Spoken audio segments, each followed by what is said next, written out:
আমাদের বেতন কম, জিনিসের দাম বেশি। যে বাজারটা স্বাভাবিক থাকলে আমাদের জন্য সহজ হয়। মধ্যম ফ্যামিলিরা আগে মশলা কিনতে মনে 100 গ্রাম, এখন 25 গ্রামে কিনতে পারছে না। প্রাইস বেশি হওয়াতে আমাদের বাজেট অনুযায়ী কম ক্রয় করতে হচ্ছে। সুপ্রিয় দর্শক, স্বাগত জানাচ্ছি 15 টিভির পক্ষ থেকে। আমি রুমান। আমি এখন অবস্থান করছি বগুড়ার রাজাবাজারে। দেশ জুড়ে আর কিছুদিন পরেই পালন হবে পবিত্র ঈদুল আজহা। পশু কুরবানি আর মাংসের সাথে ঈদুল আজহা নিয়ে আসে প্রচুর খাবারের আয়োজন। তবে সবচেয়ে বেশি জরুরি রান্নার আগে মাংসের মশলা তৈরি করা। কুরবানি ঈদের আগে অস্থির হয়ে উঠেছে মশলার বাজার। তবে প্রতি বছরই মশলার চাহিদা থাকে বেশি। এটিকে পুঁজি করে বাজারে বাড়ছে মশলার দাম। তো চলুন দর্শক, ক্রেতা ও বিক্রেতার কাছ থেকে জেনে নেওয়া যাক তাদের মতামত।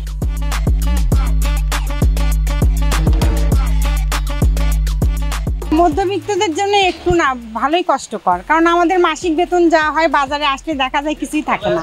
আমাদের বেতন কম, জিনিসের দাম বেশি।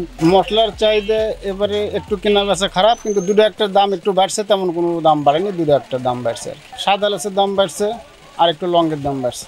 বরঞ্চ গত ঈদের চাইতে এবারে জিরের দাম কম। গত ঈদে 1000-এর উপরে জিরে ছিল, কিন্তু এবারে জিরের রেট হয়েছে, দাম কমছে, এখন 670-80 টাকা। মশলার বাজার এখন তো অত্যাধিক বেশি বাড়ে গেছে। হ্যাঁ, এখন সাধারণ মানুষের জন্য কেনা কঠিন হয়ে গেছে। আমরা সামান্য কিছু বেতনের চাকরি করি আর কি, আমাদের কেনা কঠিন হয়ে গেছে, বুঝলেন। আমরা তো চাচ্ছি বাজার যাতে স্বাভাবিক থাকে আর কি, এরকমই তো আমাদের আশা আকাঙ্ক্ষা, যে বাজারটা স্বাভাবিক থাকলে আমাদের জন্য সহজ হয়। মধ্যম ফ্যামিলিরা আগে মশলা কিনতে মনে 100 গ্রাম, এখন 25 গ্রামে কিনতে পারছে না। বর্তমান যে ইনকাম সোর্স এখন, সে তুলনায় সব জিনিসের দাম বেশি হওয়াতে জিনিসপাতি পরিমাণ কম নিচ্ছে সবাই।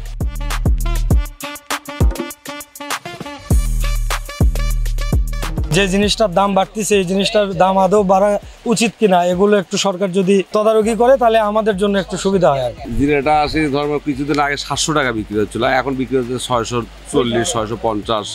কালো এলাচি ধর্ম 2700, 2650 এরকম বিক্রি হচ্ছিল, এখন বর্তমানে বিক্রি হচ্ছে 2400, 2450 টাকা। এখন আমাদের চলতেছে জিরে বেশি চলে, দারচিনি, কালো এলাচ, সাদা এলাচ, এই 4টা আইটেম সবচেয়ে বেশি চলে।